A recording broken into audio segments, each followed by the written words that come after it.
Okay.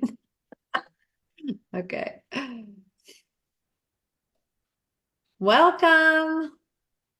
Welcome, everybody. I'm going to take us live. I'm going to live stream this. Welcome to day 2 of our Loving Others Well Summit. Today, we are focused on the singles. I feel like we should have had Beyonce playing right there. All the single ladies, but it's not just ladies, it's the men too. Welcome, welcome. Hello, everybody. Where are you joining us from? Type it in the chat so we can see who we have and where you're at. Hello, everybody. Where are you joining us from? Type it in the chat. Let me get rid of that little echo there. Where you're at. We are live on Facebook. Hello to everybody joining us on Facebook. I'm excited to be here. My name is Michelle Schaefer, and we have some special guests here today. We have the beautiful Janelle Jones. Say wave hello so everybody sees you. I love your shirt. That is so cute. And then we have Molly Trotter Gomez and her amazing husband, Johnny. Hello to both of you. Hi. We are live on Facebook. Oh. Hello, everybody. If you are joining us live on Facebook, why don't we start here by can you just give a 30-second bio on yourself, Janelle, and then same for you and Johnny, Molly. Yes, my name is Janelle Jones. I'm an ambassador, of course, with UPA, and I am an inner healing practitioner, single mom, new mom of a fur baby, and partner with UPA. Awesome. Thank you so much. Johnny and Molly, over to you guys. Well, we like to go by Jolly for short. So if y'all can remember that one, that's our little tagline there. I'm Molly. I'm one of the co-founders here at Girl Power Alliance. We live in sunny Southern California. We absolutely love where we live. We have been married for just over 3 years. No kids yet. Us both being entrepreneurs, our businesses are our babies at the moment. So that's a little bit about us. Anything you'd like to add? I just support Molly in everything that she does. I can't be mad about that. Yes, and you are an excellent support at that. We thought it was important if we're going to do a summit and we're going to talk about love, we can't just talk about being in a relationship. Lots of people are not currently in a relationship. And, it's been a while since I've been single. It's been 24 years exactly since I was single, but I was a single mom for 7 years almost. And I have some insight on that. And so I thought it'd be important for those of you who are out there who are not yet involved in a relationship, or maybe you are in a relationship and you're not married yet. So I posed to all of these people a couple of questions. And the reason that we have Johnny and Molly on here is they're still newlyweds. They are still considered newlywed, just new into the marriage game. And so I thought it very important right now to talk to people that are living in the world today as singles. So I posed 2 questions to them. And the first one is, what does it look like to honor God in your singleness? So let's start there. And Janelle, I'll have you go first. Yes. Okay. Perfect. So I really enjoyed that question when I got it. And what it looks like for a true single is diving in and spending quality time with God. Without that, you're headed for destruction. It allows you to be able to get flushed out, certain areas of exposure that you never knew were there. I always like to reference Psalms 31:1, where it says, search me and you know me. So you're able to kind of like do that extra work of healing, cleansing yourself so you don't carry over that baggage. And also, it's a time for you to go ahead and explore with God, and you're able to service freely. Whatever He calls you to do, you're able to do that without restriction. And it's also a little bit of focus on that personal growth. Like I said, you get time for reflection, get that quality time in, and then you're able to learn and enjoy yourself. You get to travel, you get to shop, spend time with friends that you haven't in a while, and just awaken any dreams that you may have forgotten about. I love that. I'd like to hear from both of you and Johnny. Before you guys got married, what did it look like as a single to live a life that was honoring to God? Ben, you want to start? I always start, so it's time. No, you got this. No, lead the way. Michelle, Michelle, I just want to say, I don't know if anybody noticed this, is that your shirt, the cardigan is flawless. I mean, way to represent the theme here. That's incredible. Like, that's very custom. You're all about details. That's the one thing that I can appreciate about you. Always about details. Perfect. Thank you. It's giving second grade teacher, I think. I love it. How was well, all I know is that for me, back in, prior to Molly, is that me and my brother, for the most part, were always taught to kind of be intentional about relationships. And so I wasn't the person to kind of shoot my shot and just try to find, places where I wasn't trying to get in where I can fit in. I was very intentional about, who it was that I was pursuing, but that first kind of had to be thought out more in the mind and heart and faith. And so in a nutshell, we're always taught to, date with the intention of marrying. So anybody that we did bring home, and mind you, like I had a pretty, militant Latina as a mom. So it's like, I couldn't just bring anybody home. Like, it had to be like pretty intentional. So she's like, Johnny, if you bring her home, she's like, that's a big deal. So for me, that was always, was ingrained in my brother and I to make sure that any woman that we did choose, she better be of top quality, top faith, and obviously with the end game in mind. And so Molly made the cut. Did. I made the cut. Thank you. Thank you, Lord. Thank you, Lord. My answer would be, honestly, when I met Johnny, when we were friends first before we started dating, I was actually done dating. I was like, I'm so done with dating. I keep picking all the wrong guys. I'm over this. I made plenty of wrong choices. Let's just tell you that. I was chasing after love, and I really didn't even love myself. So in my singleness season, I really focused on that self-love and actually dating the Holy Spirit. Like, Lord, show me how you see me, because right now I don't see the good parts of me, and I keep picking my pickers off, right? Like picking the wrong person every single time, until he was like, finally, like, this is what I want from you. So that was really important to, first of all, date the Holy Spirit, but then also just find out that self-love about myself. Look, like when you look in the mirror, I will never forget this example. We all look in mirrors every day, but do we actually look to see ourselves? Not just the makeup we put on or brushing our hair, like really look deep within. And the first times I ever did that, I was like, yeah, I don't want to sit at this mirror any longer than like 2 seconds. I don't like who I see. And if I didn't like who I saw, then who was I attracting? That was probably why my picker was off. And so eventually this started to come full circle, but I had to get really like down to the nitty gritty of like, okay, what am I doing wrong? Like, Lord, what am I not seeing? And he just wanted me to just be in that with him. So that was really important. And then by the time I was like, I'm done. I am done dating. I don't want, and the Lord's like, oh, you're ready now. And then Johnny came along and I was like, oh, wow. So there it is. That's how it happened for us. Yeah, I love that.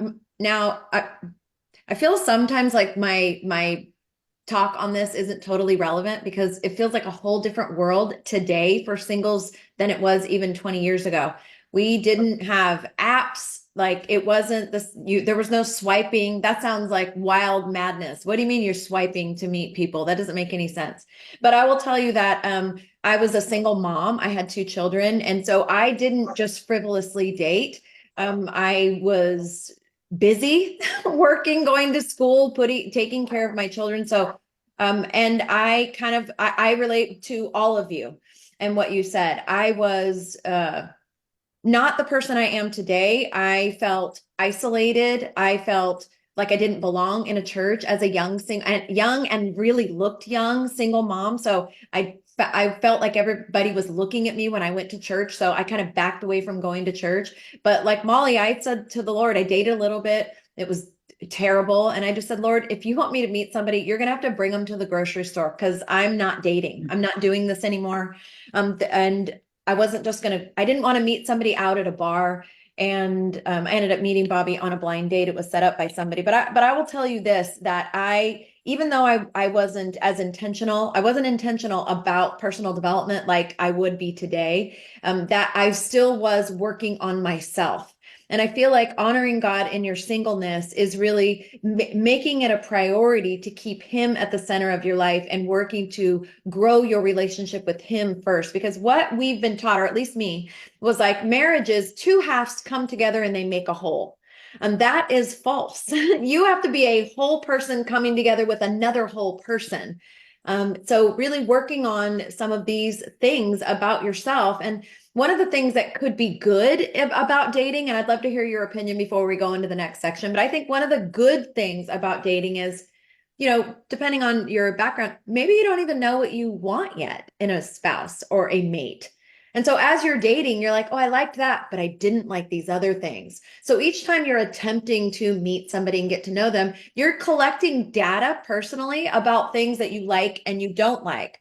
You have this modeling, whether you like it or not, from the people around you that have been in relationships. Could be your parents, your grandparents, could be your friends' parents. So you have little ideas in your mind, but until you begin to actually date, you don't totally know what you like and what you don't like. And I want to ask you guys this question, and this is not a question that I asked you, but in a world that is highly, highly, highly sexualized from the time that we are young, and we're seeing it now even in primary school, right? Elementary school, this sexualization of human beings is so predominant. And in every song, in every secular song, in every movie, in everything we watch, it's always about this dating process is really just about having sex with people. It's, that's a huge part of the process of dating. And without adding shame or putting like condemnation on people, how do you handle that today in today's world of dating? This idea of really remaining pure. And I say that coming from the purity generation where it was crammed down our throats. There were purity events. It really gave you this idea of if you screwed up and had sex, or I don't want to even say screwed up, if you had sex with somebody, like you were the lowest of the low. I was on that list. Hello, I got pregnant at 16. So I was on the list of the lowest of the low. And so this, where is the navigation in being single, honoring God with your life, and really saving that intimate part of your relationship it's a gift, right? The reason I believe that we want to stay pure is not because sex in and of itself is bad. But it's because when you share that level of intimacy with the one person you're going to spend your life with, it's an incredible gift that you have together, that to pleasure each other and to bond in a way that you cannot bond any other way. So I would love your thoughts on that. Janelle, do you want to start? Yeah, sure. I'll go first. So I just want to say, I have a 17-year-old. I'm not married. So of course I've done the thing, right? And my thought process now moving forward is simply, I already experienced it. I know what it's about. So why not save it for marriage the next time around, And then I also referenced Matthew 20, I think it's 26 and 41, where it says, watch and pray so you do not fall into temptation. The spirit is willing and the flesh is weak. So if you constantly think of medication when you have a headache, or if you have a illness going on, you get a prescription. So you want to prescribe yourself and prepare for that weakness, for those weak moments. You prescribe and you take it 3 times a day. You have to take it 4 times a day and read that word, fasting and praying, like Isaiah 58, fast, pray, read, surround yourself around like minds, and just make sure that you do not put yourself in vulnerable situations. That's how I would handle the situation. Thank you, Janelle. It's a tough one because, I always make jokes. This is why people had short engagements in the past. They would be engaged for 5 or 6 months because they were wanting to be intimate. But now, because people just have sex like recreationally, they stretch out their engagement for years and years because there's nothing special to wait for. I would love to hear your guys' thoughts on this, Johnny and Molly. Well, I know that I liked how you talk about the purity culture, because one of the books that my brother and I were raised on personally, and not by force, but it just so happened to be happenstance that we came across this book called I Kissed Dating Goodbye, which changed my life.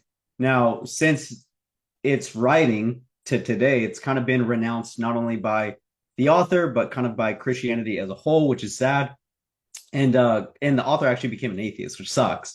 But but I think most people kind of condemn this notion that you know, this very old-fashioned concept, or I don't know if it's old-fashioned, I guess it's just traditionalism at its finest, but it's if you're gonna date, if you're gonna marry, I'm sorry, if you're gonna date, it should be with an intention. Hence, kind of what I said before, is that that was just supposed to create a level of intentionality, which then mean if you were going to pursue somebody, it's going to be inevitably with your time, with your money, with your spirit, with a lot of different things. And so there should be acts of intentionality and investment before you go ahead and go on to greater things.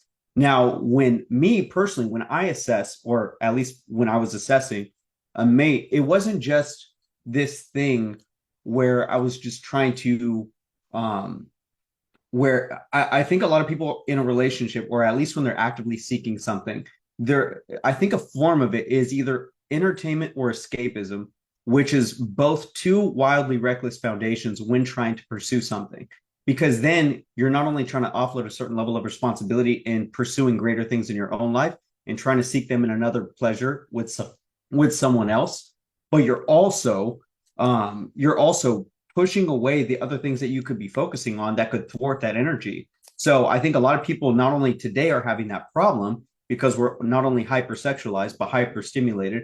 And we also have no vision and lacking purpose. But now we're trying to take all that pent up energy and hoping that somebody else would catch it, which sucks because now you have these relationships that are wildly imbalanced, trying to give the other person a sense of greater purpose, which is not how that works. And so, you know, you take all these things together, and then it just now people just are wildly pent up energy wise, and we all know what that means. And we have nowhere to go specifically, and we're just kind of floating. And we hope that somebody would inevitably meet us at that level, which I don't think is wise.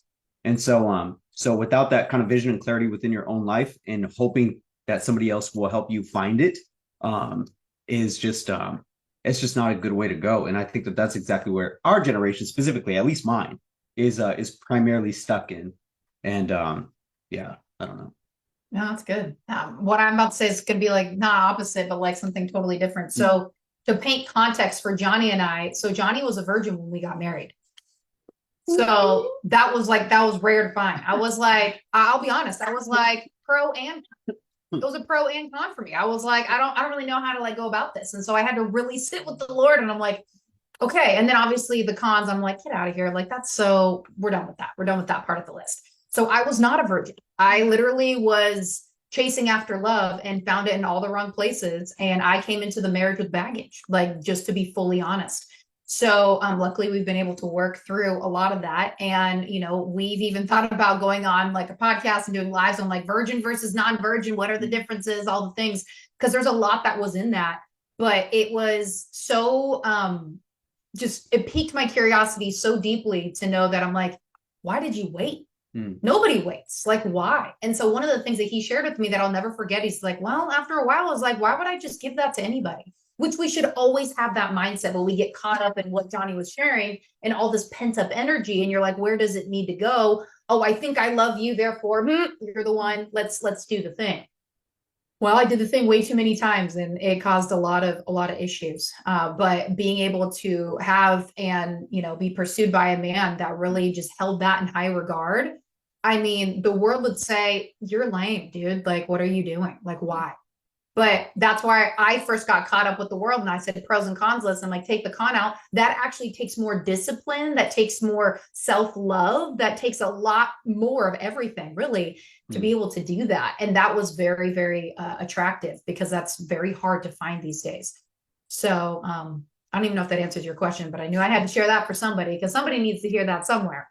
Well, I appreciate your honesty about that. And I have a question specifically for Johnny, because being that, you know, you saved yourself for your marriage relationship. I mean, how, you know, not to get into like graphic details, but being that your first experience was with your wife, how does that make you feel bonded to Molly? Like, how do you feel? How close do you feel to this person who you shared something with her that you've never shared with any other human on the planet? Hmm. I don't think I thought about that. I You stumped him. Yeah, I mean, I don't for me, well, I think it's a buy. I think there's multiple parts to that because one is that for me, at least again, in the household that I was raised in, I couldn't just like do these reckless things. Otherwise, there would be severe punishments. I mean, just that's just blatantly honest. My mom was very adamant on my brother and I doing the right things. So there was that. Repercussions could definitely shape character, no doubt. But then the spiritual aspect of that too was knowing that, you know, I don't think that I could fathom this notion that I could possibly get punished, you know, not like in a weird way, but like genuinely punished or face the repercussions by my Father in heaven, knowing that if I had strayed away from this path that he gave me directly, that there would be things that could forever alter my life. And that's kind of exactly what happened when I was in a relationship with one person. I almost went that far, and God had kind of spoken to me. He said, if you go past a certain point, your life will forever be changed. And I don't think that's not like I didn't hear a voice from the sky, but my heart conviction told me that if I were to go down that route, that would really suck for me. And I had to be willing to deal with those ramifications. Now, fast forward, knowing that I get to share that with Malls is a huge deal. Now, again, some people feel, Molly says that, you know, I really wish I had waited for you for the first time. And I'm like, honestly, there's not really much to the hype. You know, some people feel so condemned that, you know, they gave away their first time to some indiscriminate act with somebody that they don't even remember their last name. And, you know, they wish they could have held out. But really, at the end of the day, you know, we're all new creations in Christ. So whatever condemnation that brings, I mean, it really is a moot point, you know, because we really do become refreshed. And that, not to mention that our relationship is now even sanctified and ordained by God to create newer things, not to mention even new creations, hence another human being. So it's like whatever experience you had in the past, I don't think it's worth holding on to, especially if you're a new creation in Christ, because God makes all things new and works things out for the good of those who love him. So, I mean, if for anybody that might feel that weight or that pressure by society that says that you should have waited, or that kind of I say this all the time, that should on you, there's no weight to that at all. I have my relationship with Molly, and I wouldn't trade it for the world, you know. So, you know, God So had back to my specific, question. yeah, Back to my question. yeah. How do you like your bond with Molly? How do you feel now that you have a sexual relationship with your wife? How Yeah. do you feel that sharing that with her is different than any other relationship you've ever had because you've saved it for this marriage? Mm. I I mean, I don't think I mean, uh, yeah, it's well, like I mean, it's a first of its kind. I mean, there's not really much of a reference point that I have outside of the fact that so long as it was going to be with Malls, I was going to give it everything that I could, and I was going to give her everything that I had to offer, no matter what it took, and I enjoy her every second that I possibly can. I mean, I wish I had a more in-depth answer, No, but that I mean it's very in depth. You're a very deep guy, Johnny. Though nobody could ever say that you are not a deep guy. yeah, I Correct. think that what I would love people to hear is, you know, what from what he's saying and even what he's not saying is he was really intentional about the way that he lived as a single guy, and the way that he interacted with the relationships. And you know what I know just physiologically, there are when you engage in an intimate relationship, you are literally exchanging cells. Literally, your body is you're having this exchange of cells. And when you and that leads to new life. We know this. This is how you get pregnant, right? This is how new human beings are formed. That bond that you are able to have with one person, and you know, this is why I'm divorced. I had sex before marriage. I had sex as a teenager. There's zero judgment in me. I'm sharing with you from a place of total transparency, just like everybody else is here. So there's no judgment. But what I can tell you looking back now is, you know, having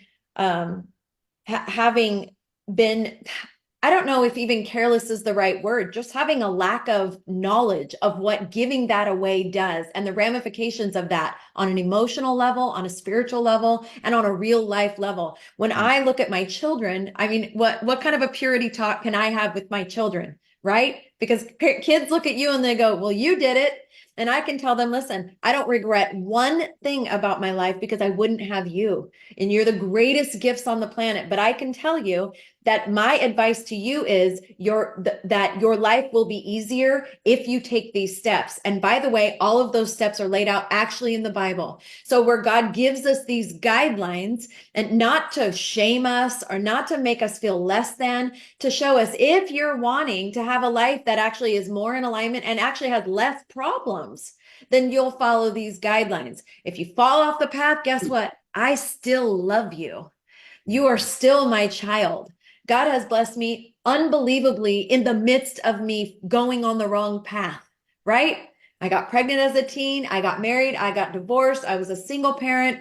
And then I met Bobby, who I've been with for 24 years. That felt like God's redeeming love to me, to give me this relationship with this man who he is in every way my soulmate. And so I just appreciate you guys, your transparency. Yes, Johnny. So I actually want to re-answer your question and I want to say this very intentionally, is that specifically in a world that is super hyper sexualized, sexual experiences has a premium on it, almost kind of like gold. It's like, I want to know, and then you kind of divvy into this phrase where a lot of people use is like body count, right? I don't know if anybody knows that term, but it basically just means how many people have you slept with. And for some people, there's a prerequisite that actually the more you have, the more valued you are, because then that puts a premium on your sexual experience, which means that you are a more viable candidate for sexual experience and gratification, which obviously in faith is the inverse, right? Because the least you have means that the more you held out, which obviously displays signs of discipline, a relationship with God, and obviously a certain level of prudence. So in my world, knowing that Molly was going to be one of the first conversations that I had with myself as a man was, am I even going to be able to do this right? Right? That's crucial. But the cool part is that when we got married, is that crazy enough, just like anything else, you kind of figure it out. So I mean, He did it. I mean, you did it right. Yeah, I'm glad to hear that you did it right. I hope so. But the only reason why I say that is because it can be very discouraging for a lot of men to know that, hey, what if I can't live up to her standards? Is she going to leave? Well, there's a multiple part fact. One, is she going to leave me? Two, is she going to talk about how bad I was? And then three, am I going to feel inadequate as a man moving forward, knowing that I couldn't do the one thing that I feel like physically I'm supposed to be able to do?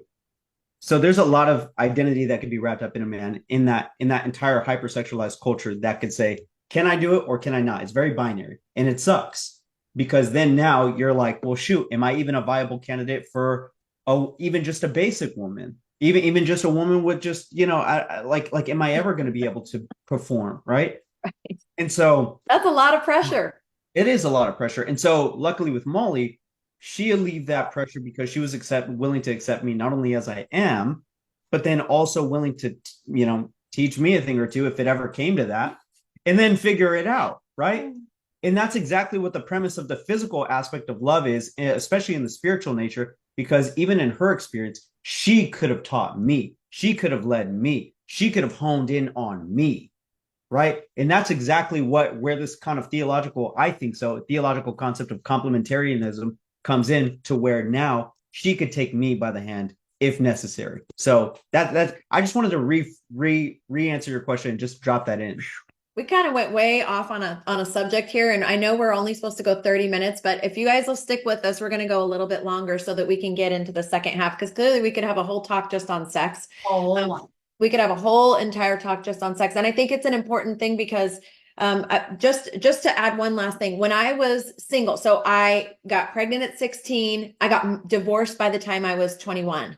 And I had a friend of mine that was a friend of mine during my single years, and they were talking about the different people they had slept with. They were talking about the number, and you're talking about body count. My generation used to use the phrase, "What's your number?" Like, what's the number? So they were talking about their number. I had only slept with my high school sweetheart, who was my ex-husband.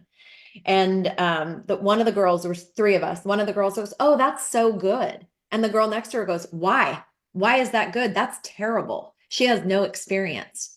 And so I just rebuke that. Listen, we are supposed to come into the marriage and grow together, and that includes sexually. Like I will just tell you, we've been together for 24 years. When you're young and first married, or whatever your age, when you're first married, there's so much of that sexual tension and attraction that, like, there's just heat. But as you get older, you actually learn how to participate in those intimate activities even better if you're open and you have good conversation. That your intimate relationship, that part of your relationship, can get better and better the older you get, because now you're getting to know each other's likes, dislikes, getting to know their bodies.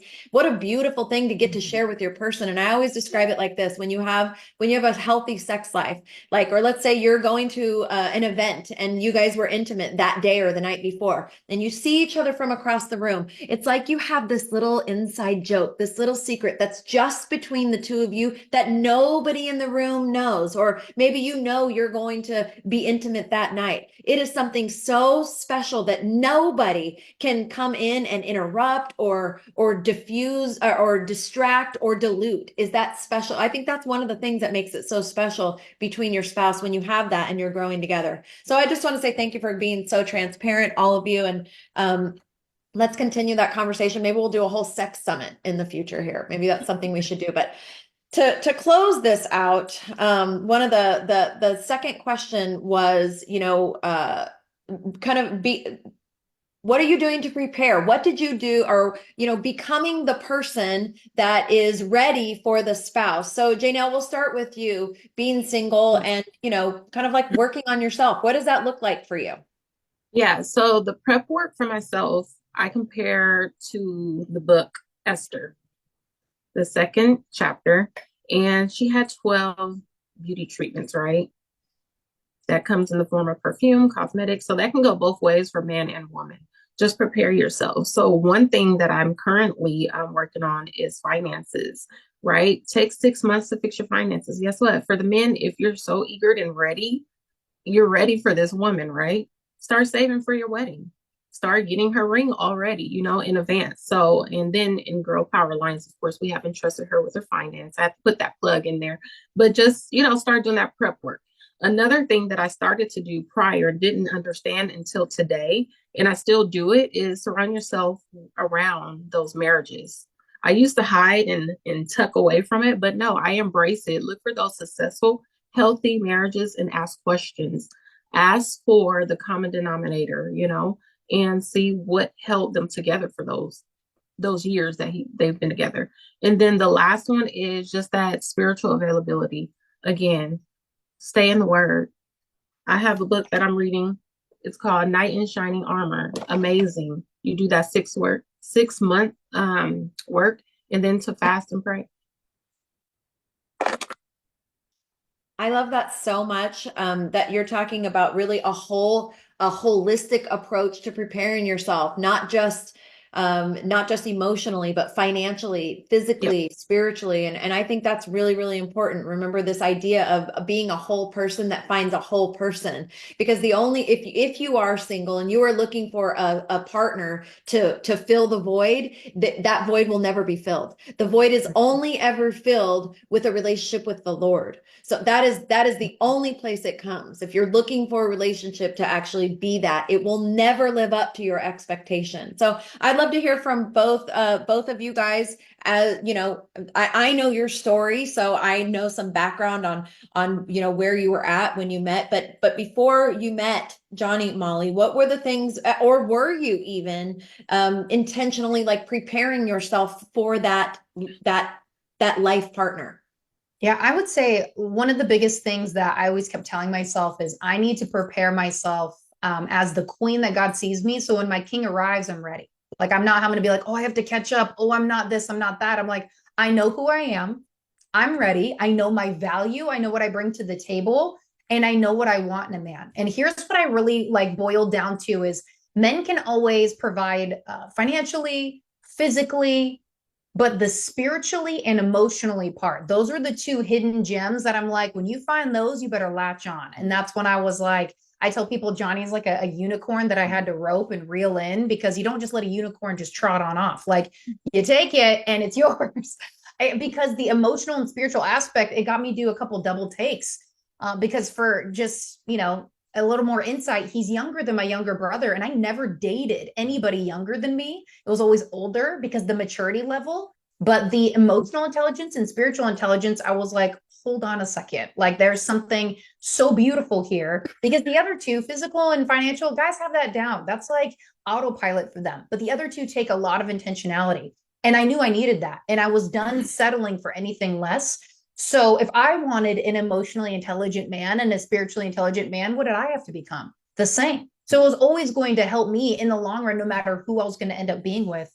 And I'll add this part on that I wish I would have done sooner, that I've learned now in marriage, is I have what it means to be a wife, what it means to be more feminine. I'm very like driven, A-type, boss mentality. And I love that about myself. But when I got into marriage and I'm like, okay, there needs to be a little bit more tenderness and softness. And that was so hard. Oh my gosh. I'm like, if anybody else is like me, like, start working on that right now, because there was parts of me just melting and dying in our first couple years.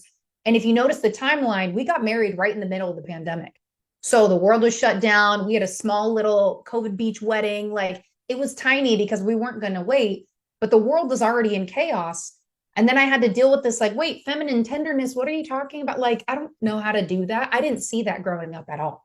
So that's something that I wish I would have worked on. So I'm just putting that little plug in there for whoever else is kind of like me. Start on that now. That will really be able to help you. And I don't know if you have anything quick that you want to share.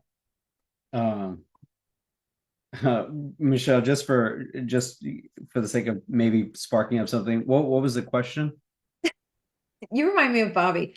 So what before you met Molly, what were you doing to prepare to become the man that you knew that your wife was going to need?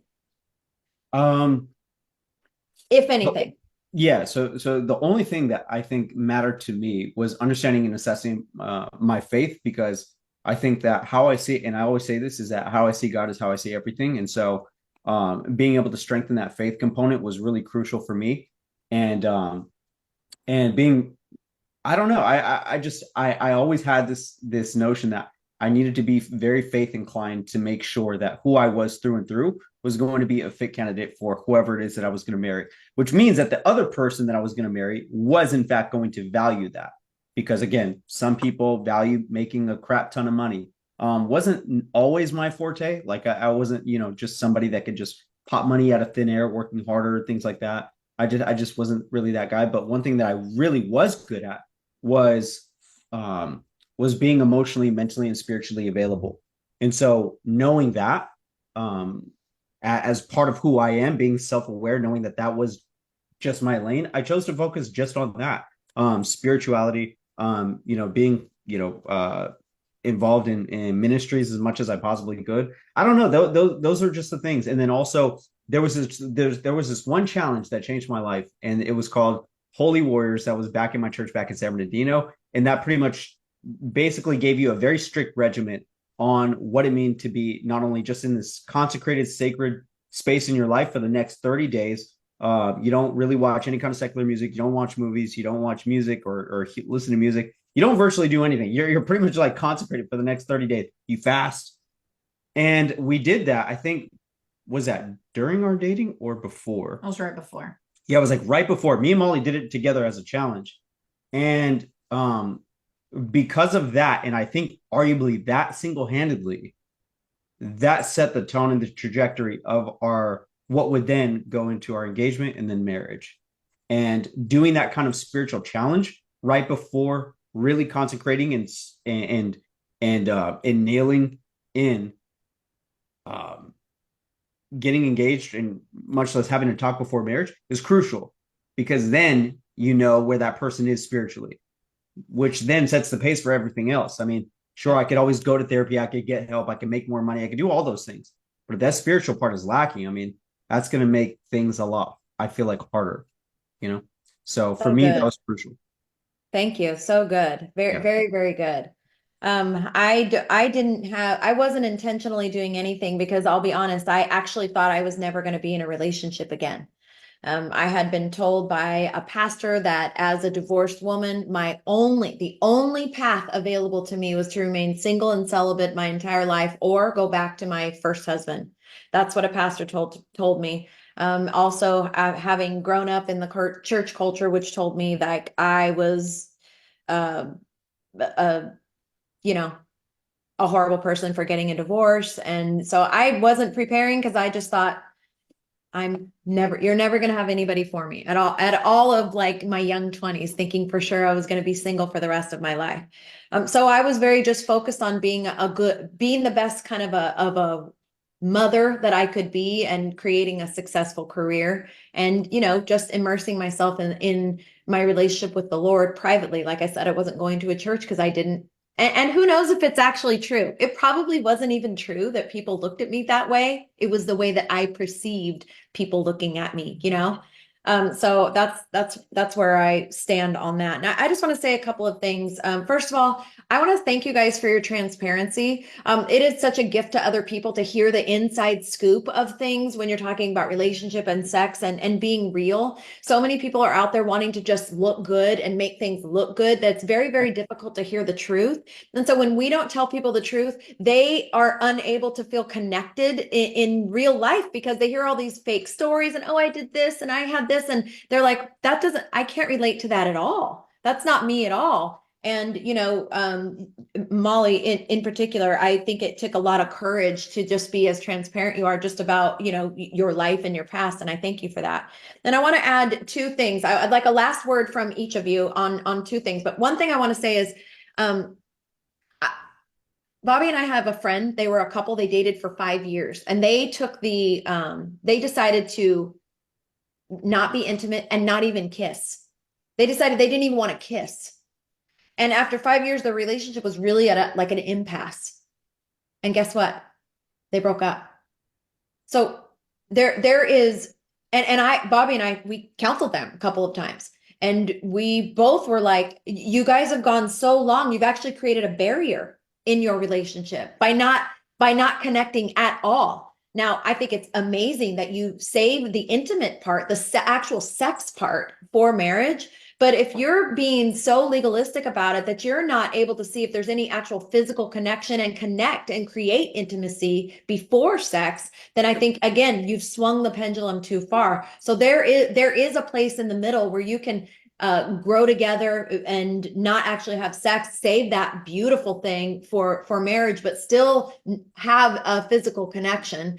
So I just wanted to throw that out there because this is not here to create shame or any legalism or anything. Because relationships, when God is in the center of them, they're a beautifully hard thing. They're hard and wonderful and beautiful. And I will say this: when God has somebody for you, you can't stop it. When it's not God's person for you, you can't force it. You can try, but it'll end up yucky. But if God has somebody for you, you can't stop it. So I would just love a last word for you from each of you. My last word is this: if you are single, then you need to surround yourself with the kind of people that would be friends with the person that you want to marry. If you are hanging out with a bunch of other single people and they love to party and get wasted and do that every weekend, and that's not who you're looking for in a spouse, then you need to create a new friend group, because you will always, almost always, you will meet somebody who is connected to somebody else, whether it's through your work or through your friend group. And you will not become the person that the guy on your list or the girl on your list, the one that you're looking for, you will not become them if you're not hanging out with people that are like them. So who you hang around with, your circle is so incredibly, incredibly important to who you're going to have as a mate. I cannot understate it. So Janelle, do you want to give your last word here? Yes, I do. Thank you. So I want to tell the guys to think of yourself as a beekeeper. A beekeeper is supposed to lead and protect, right? You're in search of a queen. And for the ladies, you are the queen. The Bible says when a man finds a good thing, you're it, right? So I want the ladies to ensure, like Molly said earlier, to start working on softening yourself and to be sweet like honey, and then you'll be found and ready. And then the very last final thing I want to say is for all the people that are eager to be married, because I was one, now I'm like, whoa, this is much more than what I thought it would be, right? When you do your homework, I want you to answer this question to yourself and not in the chat. Would you marry yourself right now? In this moment, would you marry yourself? Or do you have to go back to that Esther moment and go ahead and utilize that 6 months to a year to prepare yourself for what you're desiring? So good. Thank you so much. Johnny, I'll let you go next, and then Molly, you can close it out. Mm. You have Could to we go the follow, opposite? you have to follow that. That was good. You can follow it. Go ahead. You're up. Just your one statement of advice to One singles. Man. I wish I had something as profound as Janelle. I know, she was so good. Oh, that was so great. Just Speak to the men. Speak to the men out there that are watching, or the the single men. You talk to them all the time. Just follow. I mean, yeah, follow God and submit to that path. I mean, for the most part, I mean, there's just nothing else. I think I wouldn't be who I was if it wasn't for that. Being surrounded by other godly men and influences. There's just no way I think I would have turned out remotely the same growing up in San Bernardino. As somebody that didn't have the best access to people. Eventually, as I stumbled upon in church, I was able to see a diverse amount of people. Those who were successful and godly, those who were broke and still godly. I mean, still, you get to see a wide range of people. So being able to find my people within a godly setting mattered, especially as a man who didn't have a consistent father figure. That was huge. So being able to find, yeah, I can go on a tangent, but that's about it. Yeah. I'll tell you like one statement, honey. He loves to dive in deep. And I love that about him. So I would say the one thing that I have is the continual thing that we've been talking about is Janelle said it, I said it, like dating the Holy Spirit, like really digging in deep with that. Because when you do that as a single person, you are now going to know God's role in your life instead of assuming your husband for the role that only God could play. That has been such a lesson of well, I thought you were supposed to be doing that. And Lord's like, no, that's me. Like you're expecting God out of your husband, but that's my role. And there's certain, I'm not going to dive into all the roles, but when you have that relationship with the Lord and you really dig in deep, what God's going to be leading you in, providing in, which is literally all of it. But so often women or even men are leeching on the other person of well, you're supposed to do this for me. And no, that's not it. And then you get to relieve that pressure and know that God's the one that you have to go to. You only get to that point when you date somebody. You only get to that point when you dive in deep. So date the Holy Spirit, dig in deep, and never stop. Never stop, because you're going to keep discovering and digging in deeper. And I wish I did that sooner, but I continue to do that in marriage, because then the Lord gets to highlight to me whether I'm trying to be the Holy Spirit to my husband, which is always don't do that. Or just, really how can I go to God instead of just pushing all this pressure on him? So anyways, Michelle, this has been so good. Janelle, so profound on so many things. I hope people got value out of this, because this was a lot of fun. And I got value out of it, and I'm not even single. I will just end this by saying thank you for joining us for day 2 of the Loving Well Summit. This is just a free thing that we're doing inside of Girl Power Alliance and Real Men Alliance, and we are hyper focused on helping people to step into their kingdom identity. If you are single and you are looking for these kind of people that these people on the call are, or if you're looking for friends that can help you to grow to become the man and the woman that is prepared for the list that you've created for the person you're looking for, then we want to invite you into our community. We have an amazing membership with live calls. We have over 350 on-demand modules, mentor calls, and you will be wrapped in a community that will literally call you higher, call you out in the most loving, beautiful way, love you through things, pray for you, You know, it's the most remarkable community I've ever been around. Boy, I wonder who I would have been if I would have had this when I was single. These kind of people to challenge me to really step into, you know, the woman that God created me to be so much sooner. So we want to invite you. If somebody invited you to this call today, then just get back to them. Tell them you're ready. You're ready to actually step into and become the person that God designed you to be. Thank you, Janelle. Thank you, Johnny and Molly. I appreciate you guys so much. Love you. And thank you, everybody, for joining us today. We'll see you tomorrow at 4 p.m. Pacific for the final day of the summit. And we're going to talk about breaking generational curses and loving your children well. Bye, everybody.